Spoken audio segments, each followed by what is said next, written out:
cuerpo se mojaba como el rocío del cielo, hasta que su pelo creció como plumas de águila y sus uñas como las de las aves.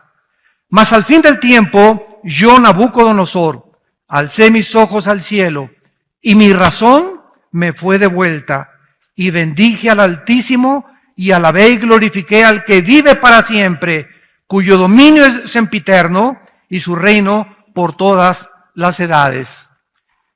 En este capítulo 4 de Daniel, nos estamos ubicando históricamente hace 2600 años aproximadamente, precisamente en la zona geográfica donde tuvo su inicio el Jardín del Edén o la civilización humana, ya que el Jardín del Edén, de acuerdo a la Biblia, estaba situado entre los ríos Tigris y Éufrates. Y es muy interesante que precisamente lo que hace 2600 años pasó con un rey. Nos trasladamos al siglo XXI en el cual nos encontramos y nos damos cuenta que los lugares geográficos donde la Biblia dice que se inició la civilización y donde la Biblia afirma que la civilización va a terminar, es precisamente, damas y caballeros, donde actualmente los medios de comunicación y todos los encabezados actualmente de los periódicos en este mes de agosto del año 2014 en que nos encontramos, Irak y Siria están amenazando al mundo e involucrando a las naciones del mundo para que ya entren a un conflicto que se puede convertir en una tercera guerra mundial. Ahorita está tan grande la tensión en el Medio Oriente entre esta guerra civil que hace algunos años el presidente de Estados Unidos retiró las tropas de Irak porque ya no querían, ¿verdad?, inmiscuirse en la política de Irak y dijeron, pues ustedes, los iraquíes, encárguense de defender su nación. Estados Unidos no quiere ya intervenir ni tampoco regresar al colonialismo, sino que ellos pudieran comenzar a resurgir como una nación. Desgraciadamente, Estados Unidos se retiró anticipadamente, porque Estados Unidos, cuando se retiró, se quedaron en Irak los chiitas, los musulmanes chiitas. Y para que podamos nosotros entender cómo está esta situación, voy a retroceder un poco a la historia, para que podamos tener una más comprensión más amplia de lo que está pasando en el mundo, porque tú como cristiano y yo también necesitamos estar actualizados y entender que lo que la Biblia explica es lo que está pasando a nuestro alrededor, porque esto demuestra las evidencias y la inspiración divina de las Sagradas Escrituras. 600 años después de que Cristo muere, más o menos en el año 620, había un Omar califa o un califa llamado Omar que comenzó a tratar de fundar el califato. ¿Qué cosa es el califato? El califato es el dominio de los califas, o sea, un rey gobernando a todos los musulmanes. Cuando Mahoma muere, entonces se divide los musulmanes en dos ramas. Unos decían, no, es que los musulmanes debemos de gobernar los que venimos de la herencia directa de Mahoma. Y estos fueron los sunis. Y otros dijeron, no, es que el derecho de gobernar es democráticamente. No tiene que ser a través del linaje de Mahoma, es por votación. Y ahí nacieron los chiitas. Entonces los mismos hermanos, ¿verdad?, musulmanes, se dividen completamente en dos secciones, los sunis y los chiitas. Pasa el tiempo y aproximadamente durante 400 años, los otomanos turcos musulmanes comenzaron a gobernar el mundo. Y llegamos al siglo XX, cuando a principios del siglo XX llegan entonces los musulmanes a tratar ya de entrar en Europa y en el África, y viene la Primera Guerra Mundial y los ingleses vencen después de la Primera Guerra Mundial, y entonces los ingleses comienzan a sacar a los otomanos turcos y se acaba a principios del siglo XX el imperio de los musulmanes o de los turcos.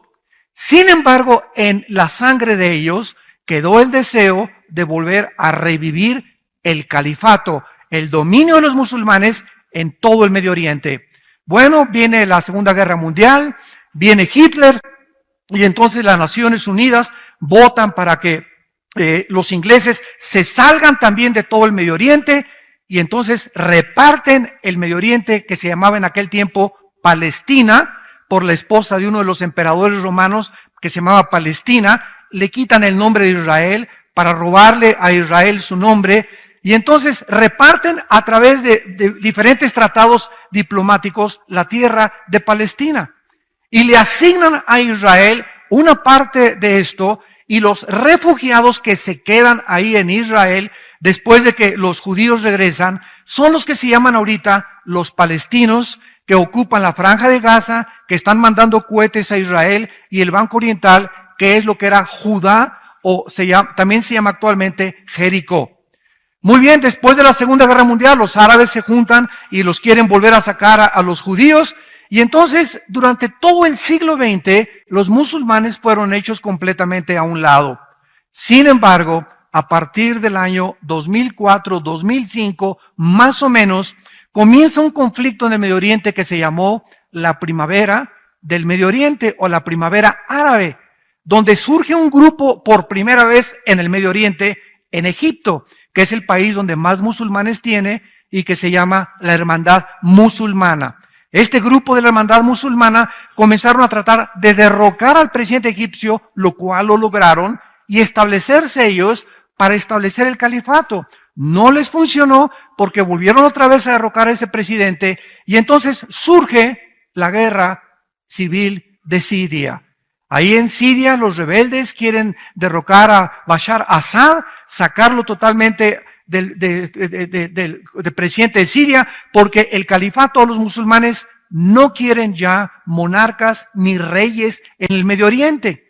Ahorita están amenazando a los sauditas, Arabia Saudita, para sacar al rey. Están amenazando al rey Hussein de Jordania. Quieren completamente ellos gobernar todo el Medio Oriente. Estoy hablando de Siria, Irak, Irán, Jordania y el Líbano para controlar el petróleo.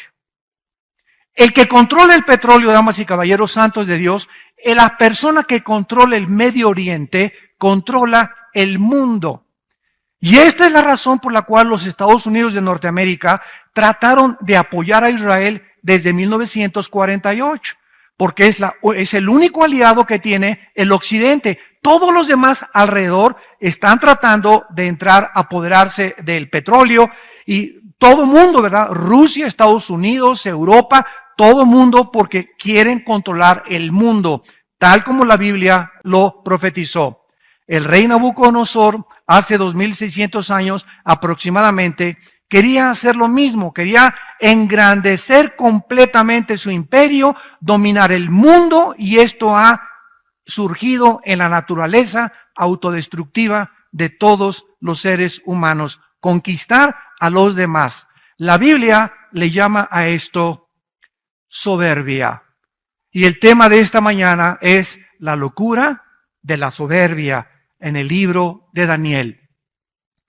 El rey Nabucodonosor fue el rey más famoso que ha tenido Babilonia, lo que es actualmente la nación de Irak. En Irak estaba el jardín del Edén. En Irak Dios puso a la primer pareja humana, Adán y Eva. En Irak el primer asesinato se llevó a cabo. Qué interesante, ¿no? El primer derramamiento de sangre, cuando Caín asesina a su hermano Abel, se llevó en la tierra de Irak. En Irak fue la primera rebelión mundial masiva contra Dios. Génesis capítulo 11, la Torre de Babel. En Irak es donde se han llevado los mayores conflictos. Y de acuerdo a la Biblia, qué interesante que cuando acaba la Biblia, Irak otra vez se convierte en el libro del Apocalipsis. Veamos rápidamente en el libro de Apocalipsis, a los que les interese, en el capítulo 9. Tanto al principio de la Biblia como al final de la Biblia, Irak es, después de Jerusalén, el lugar geográfico que más se menciona en la Biblia. En la Biblia aparece con el nombre de Babilonia, o la tierra de Sinar, o la tierra de los caldeos. Dice en Apocalipsis capítulo 9, versículo 11, y tienen por rey al ángel del abismo, cuyo nombre en hebreo es Abadón y en griego Apolión. El primer ay pasó, vienen 2 ayes después de esto. El sexto ángel, esto sucede en la sexta trompeta del Apocalipsis. Oyó una voz entre los 4 cuernos del altar de oro que están delante de Dios, diciendo al ángel que tenía la trompeta: desata a los 4 ángeles que están atados junto al río Lerma. ¿Eso dice? Junto al río Nilo, junto al río Támesis. La Biblia es absolutamente específica. La Biblia nos muestra que junto al río Éufrates, donde comenzó la humanidad, donde se llevó el primer pecado, donde estuvo la primer pareja, donde Satanás ya había ocupado antes de Adán el huerto del Edén en el mundo preadámico, donde los ángeles caídos estuvieron ahí tratando de mezclarse y pervertir la genética humana en Génesis capítulo 6. En este mismo lugar geográfico aparece otra vez Irak al terminar la Biblia. Y entonces el Espíritu Santo nos corre las cortinas y nos muestra que en Irak se encuentra, porque el río Éufrates está precisamente en Irak. No podemos perder de vista esto. Es inequívocamente, ¿verdad?, absolutamente cierto de que estamos hablando del terreno de Irak. En Irak se encuentran los 4 ángeles caídos, más crueles y más sanguinarios de los que se rebelaron junto con Satanás. Están estos ángeles tan atados ahí en Irak que cuando se desaten van a matar a la tercera parte de la humanidad.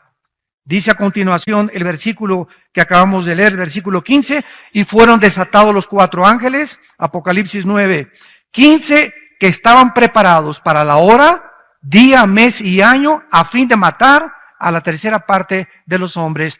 Qué interesante, señores sociólogos, señores antropólogos, señores investigadores, que andan buscando ustedes en eruditos y en autores no cristianos y fuera de la Biblia, una información que solamente contiene la Biblia. Precisamente ahorita es en Irak donde se encuentra el conflicto que puede prender la mecha a una tercera guerra mundial. Es tan grave ahorita la situación en Irak que ahora sí ya, después de que en Irak se levanta un nuevo grupo que ya no es la hermandad musulmana, ahora en inglés es ISIS, ¿verdad?, que es el Estado Islámico. Entonces, este grupo islámico que en inglés se llama ISIS, Islamic State, de Irak y de Siria, que es la traducción al español, quieren revivir el califato bajo un hombre que se llama Abu Baghdadi. Y este hombre está junto a un ejército de 20,000 hombres. Al Qaeda es Pinocho junto con ellos. Los mismos líderes de Al Qaeda han dicho: ni siquiera nosotros tenemos la crueldad de cortarle las cabezas y abrir los vientres de las mujeres y exhibirlos por todos lados, como lo hemos visto, con la sangre fría de estos grupos, completamente, nosotros lo sabemos, completamente endemoniados. Es un ejército de demonios en el Medio Oriente, que están avanzando ya desde Siria, tomaron Mosul, tomaron Tikrit, que era la ciudad donde nació Saddam Hussein, y están avanzando hacia Bagdad.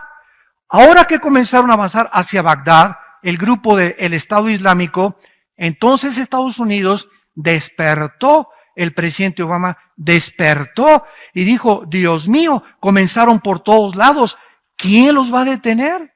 Si llegan a Bagdad, en Irak, donde todos son chiitas, en Arabia Saudita son chiitas, en Irán son chiitas, y de una forma tienen que detener a los sunnis musulmanes que no se apoderen de Bagdad, ¿quién lo va a hacer?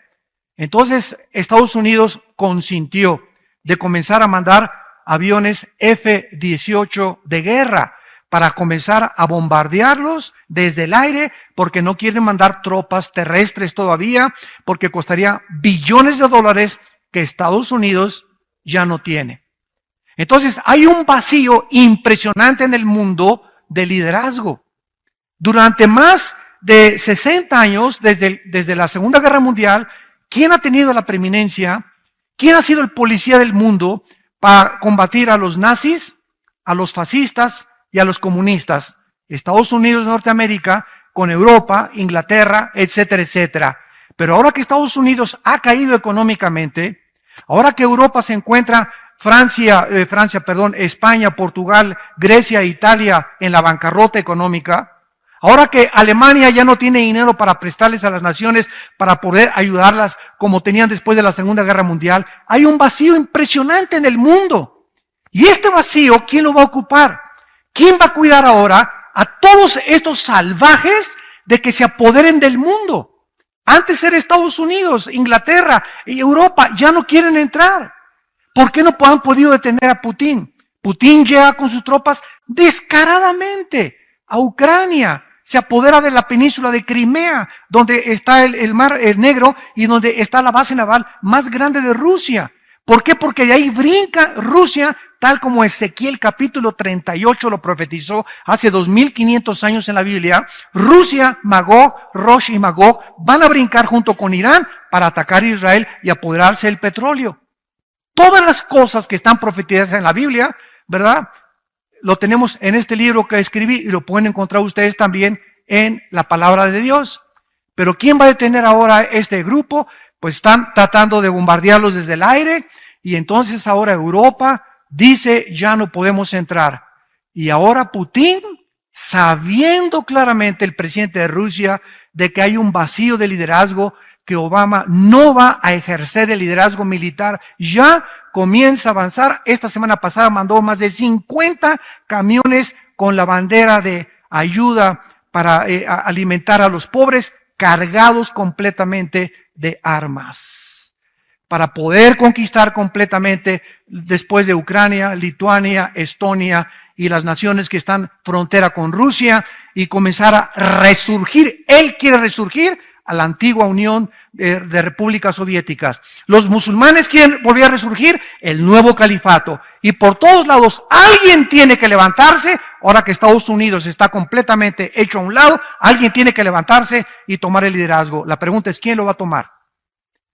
Y la persona que tome el liderazgo es la que va a precipitar al mundo a donde las profecías bíblicas dijeron que el mundo se dirigía.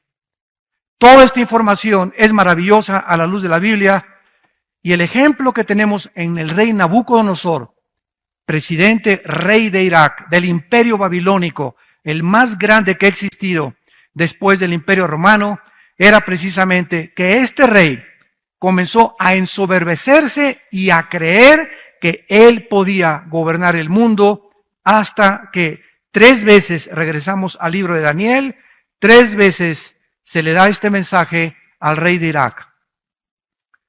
3 veces Dios les habla a los líderes, a los gobernantes, y tú puedes decir en esta mañana a los que nos ven por televisión, yo no soy presidente de ningún país, yo no soy dictador de ningún país, yo no soy líder todavía mundial de ningún lado, pero quiero decirte que tú eres líder de tu familia. Tú eres líder de tu casa, de tus hijos y de tu esposo. Y este mensaje es para todos aquellos que tienen un liderazgo, porque el liderazgo en la Biblia lo dio Dios, en la iglesia, en la familia y en los gobiernos al varón. Pueden discutir lo que ustedes quieran, es clarísima la Biblia. En la casa el varón es el responsable. Y a quien Dios hará responsable de los problemas que surjan en el hogar. Y si hay un divorcio, a menos que sea por adulterio y que tu mujer se fue con Juan Charrasqueado, ¿verdad? Entonces es muy diferente. Pero fuera de eso, nosotros somos los que tenemos que poner el liderazgo en la casa. Responsables económicamente de la casa, moralmente de la casa, y de que nuestros hijos caminen bien, que no introduzcan drogas a la casa, que vean nuestros hijos en nosotros el ejemplo. Y así como nosotros somos responsables y algún día vamos a dar cuentas a Dios. Algún día, cuando tú mueras y yo muera, vamos a estar ante el tribunal de Dios. Te puedes reír todo lo que quieras y puedes burlarte todo lo que quieras de Dios. Pero está escrito que tienes que morir. Y cuando tú mueras, ¿qué susto te vas a llevar? Y esto es un mensaje que Dios le da a todas las personas para que entendamos que no somos dioses. Vean ustedes este mensaje en el versículo 17, 25 y 32 de Daniel capítulo 4. Dice el versículo 17, la sentencia es por decreto de los vigilantes, o sea, los ángeles que Dios mandó a darle este recado a Nabucodonosor. Y por dicho de los santos, la resolución, para que conozcan los vivientes que el Altísimo gobierna el reino de los hombres y a quien Él quiere lo da y constituye sobre Él al más bajo de los hombres. Nabucodonosor había tenido un sueño, que era un árbol que crecía inmensamente hasta el cielo y cuyo follaje del árbol era grandísimo y las aves venían y se paraban en las ramas de este árbol. Y abajo venían también los animales y bajo la sombra de este árbol comenzaban a pacer las vacas y todos los animales, los mamíferos y todos los del campo. Y entonces el rey comienza a sufrir y dice, ¿quién me va a interpretar este sueño?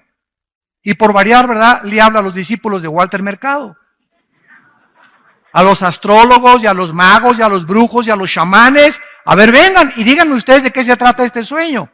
Y como ninguno de ellos podía interpretar el sueño, ¿qué significaba ese árbol que había llegado hasta el cielo? ¿Se acuerdan Nabucodonosor de que anteriormente había tenido otro sueño en el capítulo 2, ya lo vimos, de una gran estatua, ¿se acuerdan? Con la cabeza de oro, los brazos y el pecho de plata, el vientre de bronce y las dos piernas de hierro y los dedos de los pies, una mezcla de hierro mezclado con barro, que no vamos a detenernos aquí, está en el capítulo 2, ya lo vimos, que simbolizaban los imperios mundiales gentiles hasta la venida de Jesucristo. Entonces Nabucodonosor se acuerda de Daniel y Daniel llega otra vez a la presencia del rey y le dice, rey, tú eres ese árbol que llegaba hasta el cielo. Y todo el follaje y todo lo que tú tenías son las personas de las naciones junto a Babilonia que se acogieron al poder de tu majestad, de tu honor y de todo lo que Dios te ha dado. Sin embargo, la Biblia nos muestra que cuando Dios le interpreta este sueño a Daniel, Daniel le dice, pero Dios dice que ahora van a cortar este árbol y esto significa que tu reino ha terminado, pero vamos a dejar las raíces, dice la interpretación del sueño, significando que si tú te arrepientes, puedes regresar a gobernar, pero en este lapso vas a perder la razón.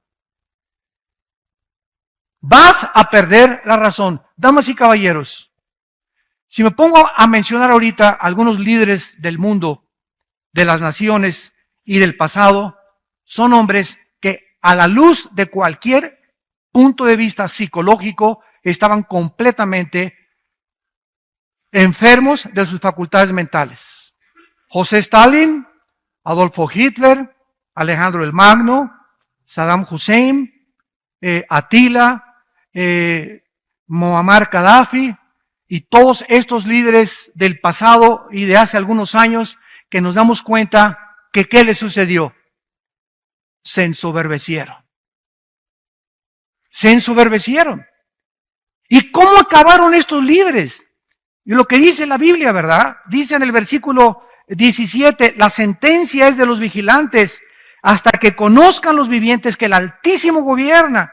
Y cuando Daniel le comienza a interpretar todas estas cosas, le dice claramente en el versículo 23, y en cuanto a lo que vio el rey, que un vigilante santo descendía del cielo y decía, corten el árbol, destrúyanlo, mas la cepa de sus raíces dejen en la tierra con atadura de hierro y de bronce en la hierba del campo, y si ha mojado con el rocío y con las bestias del campo, sea su parte, hasta que pasen sobre él 7 tiempos. Esta es la interpretación, mi Señor. Versículo 25, que te echarán de entre los hombres.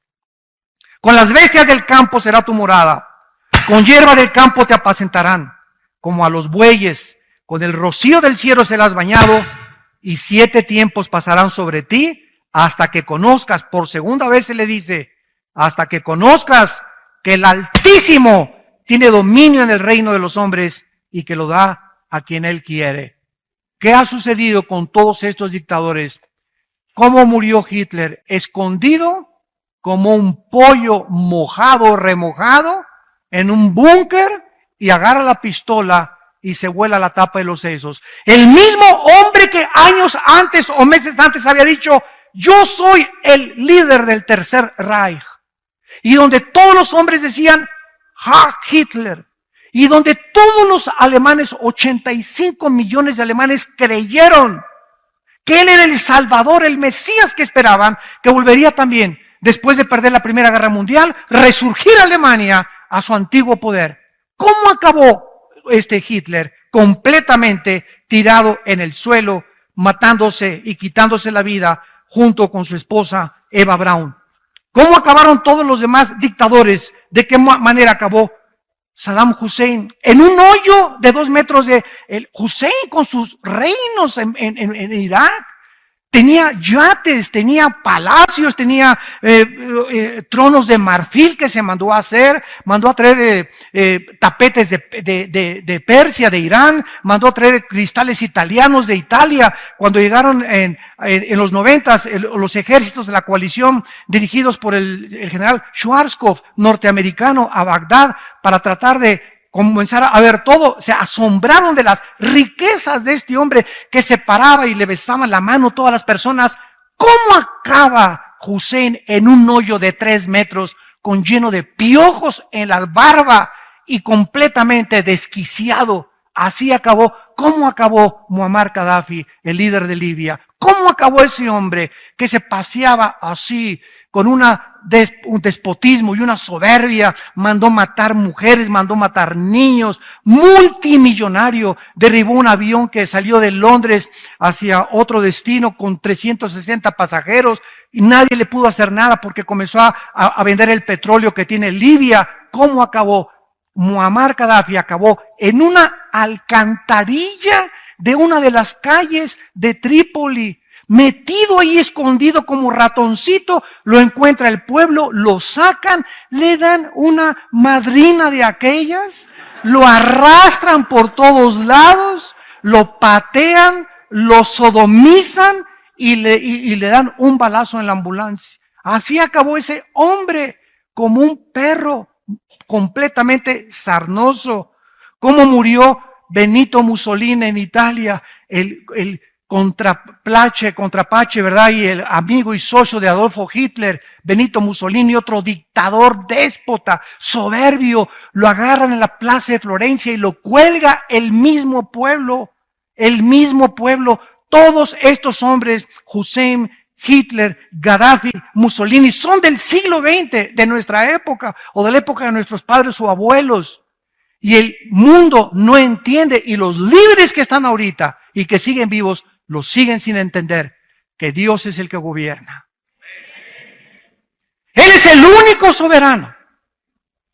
Y si tú que me escuchas tienes un puesto político, de gobernante, de autoridad, o tienes una fábrica que has prosperado o un negocio que has prosperado, nunca te ensoberbezcas.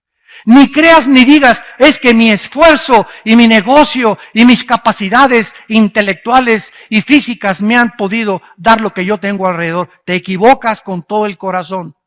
Porque sabes una cosa, los vigilantes acaban de decir, sobre ti vas a caer. Ya está puesta el hacha a los árboles y cualquier árbol que no dé buen fruto será cortado. Miren ustedes en el libro de Deuteronomio, en el Antiguo Testamento, en el capítulo 8. Dios, desde antes que su pueblo entrara a la tierra de Canaán, Dios sabe lo que hay en el corazón humano. Soberbia. A continuación vamos a explicar lo que es la soberbia. Porque tú puedes creer que no lo eres y secretamente serlo y no te has dado cuenta. Y es un veneno grandísimo que va a impedir y va a seguir impidiendo que Dios te bendiga. Hay cantidad de cristianos. ¿Por qué no me bendice? ¿Por qué no prospera mi negocio? ¿Por qué no salgo adelante? ¿Por qué no tengo paz? ¿Por qué tengo que usar pastillas tranquilizantes? Equanil, Valium. ¿Por qué estoy en este estado de estrés? ¿Por qué no puedo descansar ni cuando me voy a acostar? ¿Por qué no tengo paz? Puede ser en lo más profundo de tu vida que vives con soberbia. Y si hay un pecado que Dios abomina, es la soberbia. Y antes de que su pueblo entrara a Canaán, Dios les advirtió, versículo 11, cuídate de no olvidarte de Jehová tu Dios. Deuteronomio 8, versículo 11. Para cumplir sus mandamientos, sus decretos y sus estatutos que te ordeno hoy. Escucha la advertencia. No suceda que comas y te sacies y edifiques buenas casas en que habites y tus vacas y tus ovejas se aumenten y la plata y el oro se te multipliquen y todo lo que tuvieres se aumente. ¿Y cuál es el problema cuando comenzamos a prosperar y en nuestro corazón hay soberbia? Se enorgullece nuestro corazón. Esta es la razón por la cual muchos de ustedes no han sido bendecidos tal vez económicamente. O no han podido prosperar a otro nivel y sigues como perico perro desde hace 10 años. ¿Por qué? Porque si Dios te bendijera, y ahora se ha hecho la famosa herejía de la doctrina de la prosperidad. No, tú haces esto, haz un pacto, ¿verdad? Y vas a tener dinero, y vas a tener el otro, y se va a sanar tu esposa, y todo va a decir vencido. Pero nunca dicen las condiciones para eso. Claro que Dios nos quiere bendecir, pero si tú eres una persona humilde de corazón. Porque si Dios te bendice con dinero, y tú eres soberbio en tu vida, ese dinero, esos negocios que estás haciendo, se van a convertir en tu vida en una maldición. ¿Sabes por qué? Porque cuando uno tiene dinero o cuando uno prospera sin Dios, no sabe cómo usar el dinero. Y lo vas a usar y te lo vas a gastar en lo que menos te imaginas. Y tus negocios van a comenzar a fracasar porque hay un problema en tu vida. Ya Dios no te quiere dar más. Porque no eres generoso ni eres administrador de lo que Él te ha dado. El que es fiel en lo poco, será fiel en lo que tiene mucho. El que en lo poco es infiel, no esperes que Dios te dé más, porque en lo poco que Dios te ha dado no ha sido fiel. Entonces, este es el peligro, que se enorgullezca tu corazón. Escucha lo que dice, y te olvides de Jehová tu Dios, que te sacó de la tierra, de Egipto, de casa de servidumbre. Versículo 16, que te sustentó con maná en el desierto, comida que tus padres no habían conocido, afligiéndote y probándote para a la postre hacerte bien, y digas en tu corazón, mi poder y la fuerza de mi mano me han traído esta riqueza. Esa es la soberbia, tratar de buscar tu identidad aparte de Dios. Tratar de ser algo o de alguien y sacar a Dios de la ecuación. Tratar de creer que podemos llegar a los 50, 60 años de edad y podemos hacer esto, artistas de cine o deportistas, políticos o en el área en la que tú te encuentres, y creer, tú puedes llegar a alcanzar eso, sí lo puedes llegar a alcanzar, pero ¿sabes una cosa? Ve los artistas que se están suicidando. Ve las cantantes que se están quitando la vida. Oye, Whitney Houston, qué voz más preciosa esta negrita. Tenía todo joven, no más de 40 años. Millonaria, se quita la vida. La que vestía a la esposa del presidente Obama, que era esposa o amante, no sé, de los Rolling Stones, se suicida en su closet y se cuelga. Era la modista más famosa de Nueva York. Este muchacho que hizo una película de hacer reír a todos los niños, Robin Williams, se acaba de quitar la vida en una depresión profunda. Y dice, es que yo por afuera reía y lloraba por dentro. Y las gentes, dijo Robin Williams a uno de sus familiares una semana antes de morirse, la mayor parte de la gente en Hollywood son unos hipócritas. Ninguno manifiesta la cara que tienen verdaderamente. Porque todo es una apariencia, un maquillaje. Muy poca gente vamos a encontrar que te va a mirar y va a ser contigo tal como Él es. Las personas, la mayor parte de las personas en el mundo se acercan a muchas personas por el favor que les vas a hacer, por el negocio que les vas a hacer, porque tienes o porque no tienes, y en cuanto dejes de tener, ni quien se acuerde de ti, ni tu perro te va a ladrar. La apariencia. Y cuando venimos al cristianismo, se nos urge, se nos exhorta que seamos sinceros unos con otros.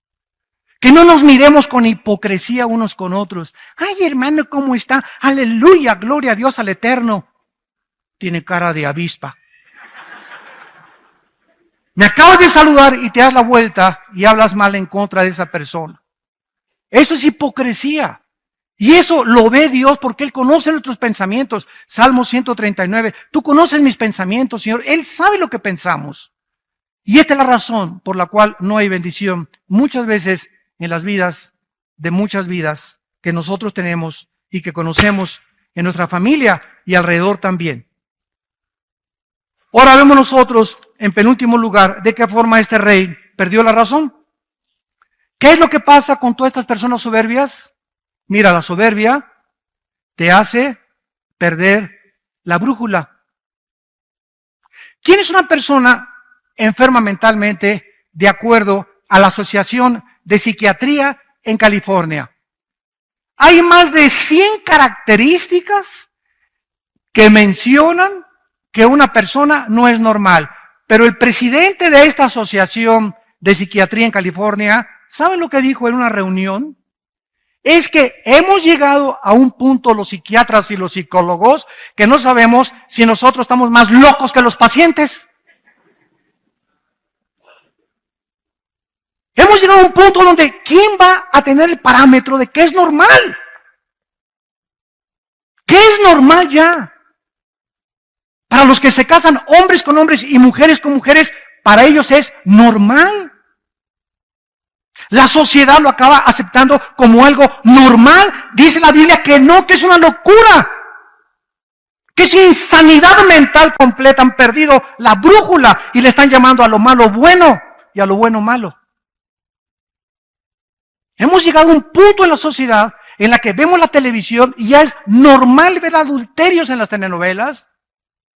Ya es normal que las niñas se acuesten antes de acostarse con sus novios. Ya es normal tener un amante, una canita al aire. Ya es normal violar, ¿verdad?, a la sociedad, violar al gobierno, no pagar impuestos, etcétera, etcétera. Y ya es normal, y no es normal, pero nosotros le llamamos normal. Y esto es un síntoma de que algo está mal con el ser humano. No hay ninguna religión que te diga cuál es el problema humano más que la Biblia. El pecado. Todas las religiones enseñan algo, es verdad. Cuando alguien me dijo, el cristianismo es Cristo enseñando algo, les dije, no es cierto. Todos los líderes religiosos enseñan algo, pero ninguno te rescata.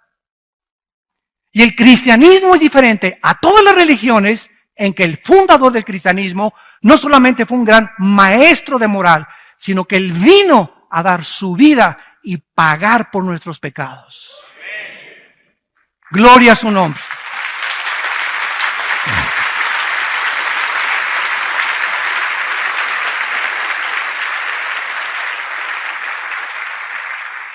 Esa es la grandeza del cristianismo. Es la diferencia del cristianismo a cualquier otra religión. Todas enseñan algo. Confucio enseñó algo, Mahoma enseñó algo, el Zaratustra enseñó algo, pero ninguno de ellos vino a rescatar a la humanidad, más que el Hijo de Dios en una cruz. Y cuando venimos a la historia del Hijo de Dios, a la historia de las naciones, a la arqueología moderna, a la genética, a la física, a la química, a la antropología, y la comparamos con la Biblia, decimos, es más moderna que el periódico de mañana en la mañana. Y esto es lo que está pasando en el mundo, son las evidencias más grandes. El otro día tuve la oportunidad de ver un programa de esos que hacen entrevistas en una estación de televisión, CNN, en un programa que se llama Cala. Y entrevistaron a un ateo, entrevistaron a un cura católico y entrevistaron, entre comillas, a un teólogo de una universidad de Florida. Y el ateo comenzó a decir, bueno, de veras, una risita que es clásico de los ateos, burlona. Yo todos los debates que he tenido con ateos siempre, sí, ¿verdad? Sí, estás loco. Siempre tienen esa actitud burlona.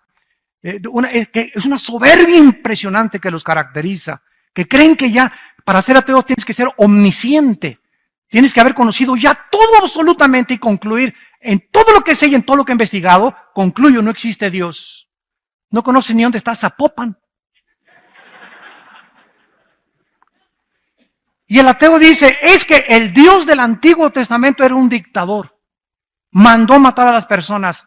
Y es una contradicción, atacando desde siempre. El ataque no es contra los musulmanes, ni contra los budistas, ni contra, es siempre los ataques siempre serán contra el cristianismo y contra la persona de Cristo. Nunca atacan a Buda, nunca atacan a Zoroastro, nunca atacan a Confucio, siempre es Cristo, la cruz o el cristianismo. Qué interesante, ¿verdad? No es coincidencia. Y dice, el Dios del Antiguo Testamento es un Dios soberbio, es un Dios déspota que manda matar a los cananitas, y en el Nuevo Testamento aparece otro Dios que se llama Cristo, que es el Dios de amor. ¿Qué contradicción dice? ¿Cómo me pueden explicar eso? Y el teólogo se acerca con él y le hace su sobadita y le dice, no, pues sí es cierto, ahora yo estoy de acuerdo que el Dios del Nuevo Testamento es Dios de amor, el del Antiguo Testamento es un dictador. El que mejor respuesta tuvo fue el curita de Nueva York. Por lo menos dijo cosas coherentes, me sorprendió. Reflejaba bastante paz el hombre y contestó claramente, ¿verdad? Claro que Dios es amor, pero Dios es un Dios también en el que en su carácter tiene que castigar la maldad. Si la maldad no fuera castigada, ¿qué sucedería? ¿Qué pasaría si no hubieran detenido a Hitler, a los nazis? ¿Qué hubiera pasado si no detienen a Mussolini en el fascismo en Italia? ¿Qué hubiera pasado si no se detiene a la Unión de Repúblicas Socialistas y expande el comunismo en toda Europa? ¿Qué hubiera sucedido? Estaríamos completamente a merced, estaríamos encarcelados a merced de dictadores. Y se tiene que usar la fuerza, señores, y la violencia y el ejército y los balazos y los macanazos, desgraciadamente, contra la violencia del ser humano y el pecado del ser humano. No hay otra forma de detener la maldad. Imagínate que te pasaras el alto y el policía te dijera, peace and love. Como no me hacen nada, ¿verdad? No, pero, si me ven, ¿verdad? No me lo paso porque hay una fuerza restrictiva que te está diciendo, hay una consecuencia si me paso un alto. Hay una consecuencia si violo las leyes de una sociedad. Hay una consecuencia si no llevo mis exámenes a la escuela, me reprueban y me ponen a expulsar. Hay consecuencias de nuestras acciones y las consecuencias muchas veces son graves. Y no le eche la culpa al juez que te condena a cadena perpetua, sino a la maldad que no has querido sacar de tu propio corazón, a la soberbia de vivir independiente de Dios.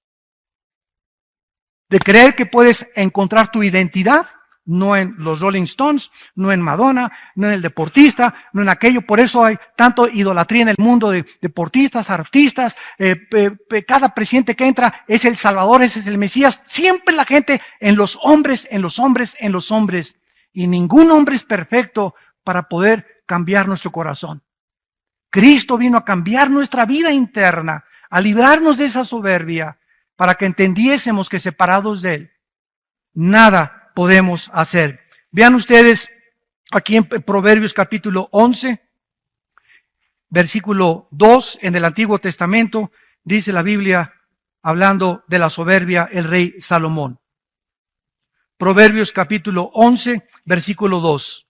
Cuando viene la soberbia, viene también la deshonra, mas con los humildes está la sabiduría. Toda persona que se levante contra Dios, llámese padre de familia, dictador, diputado, juez, presidente, gobernante, director de una compañía, llámese como le quieras llamar, cualquier persona que busque su identidad o busque creer, encontrar en la vida su identidad aparte de Dios, será deshonrado tarde o temprano, como lo han sido estos dictadores que acabamos de mencionar. No es coincidencia que todos estos grandes hombres que se sentaron en tronos de oro, que tuvieron el clamor y la alabanza de millones de personas, acabaron como ratas, como perros sarnosos, desposeídos de toda su gloria, de su familia, de sus hijos. Su mismo pueblo los crucificó.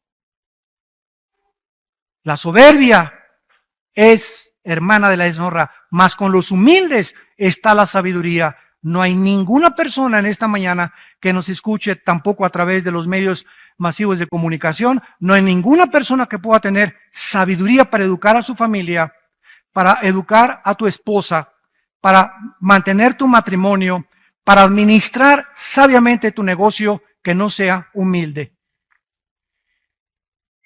Porque es la humildad la característica imprescindible para poder administrar, gobernar una nación, gobernar mi casa, gobernar la escuela, mi negocio, todo mi dinero, mis cuentas del banco. Necesito sabiduría. Y esta sabiduría Dios la da solamente a los humildes, a los que han reconocido que el Altísimo gobierna, que cada mañana que me levanto, tengo que estar de rodillas ahí junto a mi cama, diciéndole: Padre Santo, tú eres el único que este día me vas a sostener. Yo, separado de ti, no puedo hacer nada, no soy nadie absolutamente sin ti, Señor. Ayúdame con mi esposa, ayúdame con mis hijos, dame sabiduría para administrar este dinero, dame sabiduría para este negocio, dame sabiduría. Me levanto en la mañana, me lleno de la palabra de Dios, tengo comunión con Dios y comienzo a enfrentar la vida con esa sabiduría que solo el Espíritu Santo puede dar. Y esa sabiduría, escuchen, siempre va acompañada de paz interior. Nos sentimos tranquilos. Llegamos en la noche a la casa y me acuesto tranquilo. Y no estoy como Pepita en comal.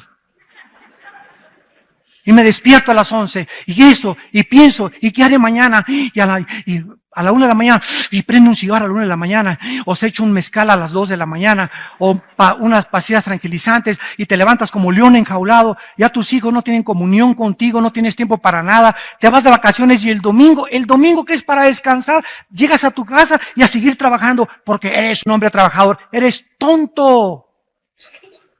Eso no es sabiduría. Dios quiere que disfrutes tus hijos, tu familia, el tiempo, Chapultepec, los árboles, el caballo, el rancho. No pienses en nada. Juega con tu perro Fido, juega con tus hijos, carga tus nietos. Dios quiere que disfrutes la vida, que goces la vida. Una sola vida vivimos nada más. ¿Crees que vale la pena vivirla miserablemente, como hasta este momento muchos la han vivido por la soberbia de su corazón? Dice Proverbios 16, versículo 18. Antes del quebrantamiento es la soberbia, y antes de la caída, la altivez del espíritu. Tarde o temprano, todos los soberbios serán quebrantados. ¿Por qué fueron quebrantados? Porque antes de que Dios mete la hacha al árbol, el árbol se infló como un pavo real. Y estabas así como guajolote. Como guajolote, ¿verdad? Te creías el rey, papucho de papuchos.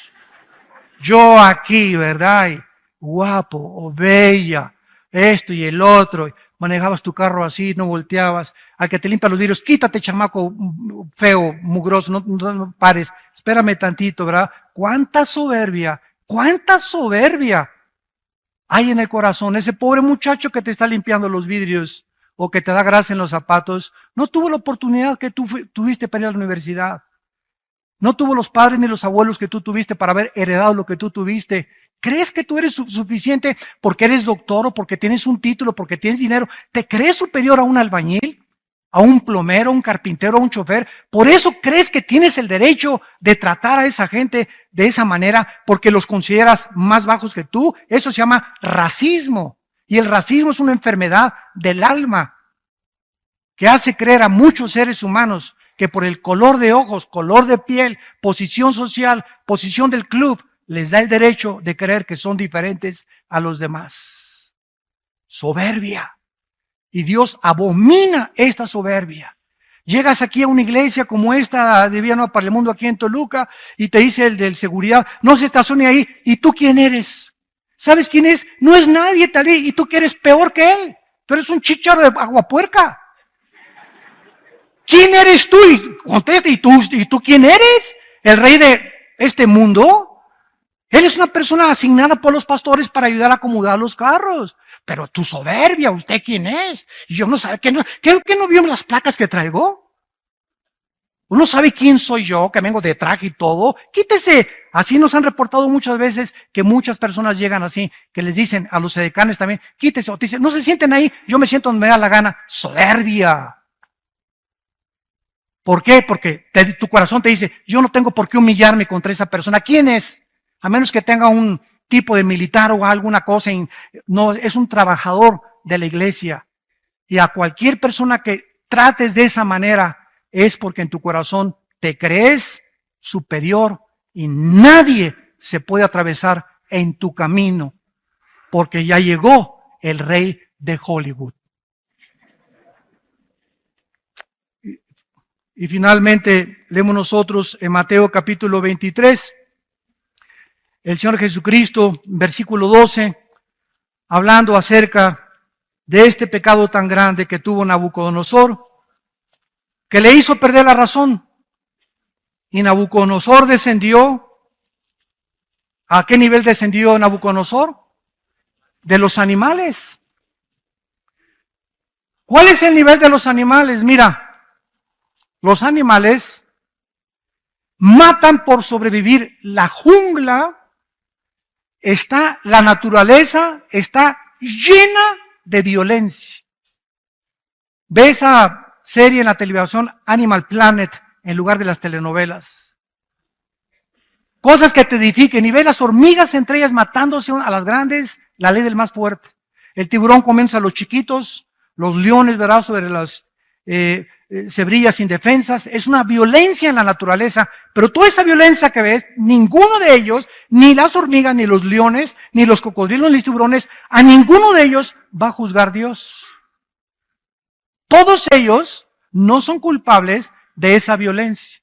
De acuerdo a la Biblia, esa violencia que nos rodea en el mundo animal, en el mundo de los insectos, el ébola, esos virus que atacan el cáncer, que es un cáncer, son células que atacan a las demás, violencia internamente, violencia en el mundo microscópico, violencia en el mundo macroscópico, cometas que se salen de su trayectoria, todo eso que vemos fuera de lo normal, tiene una causa, de acuerdo a la Biblia, el pecado humano. Cuando Dios creó al hombre a su imagen y semejanza, Dios asoció la moral del ser humano con lo que pasa alrededor.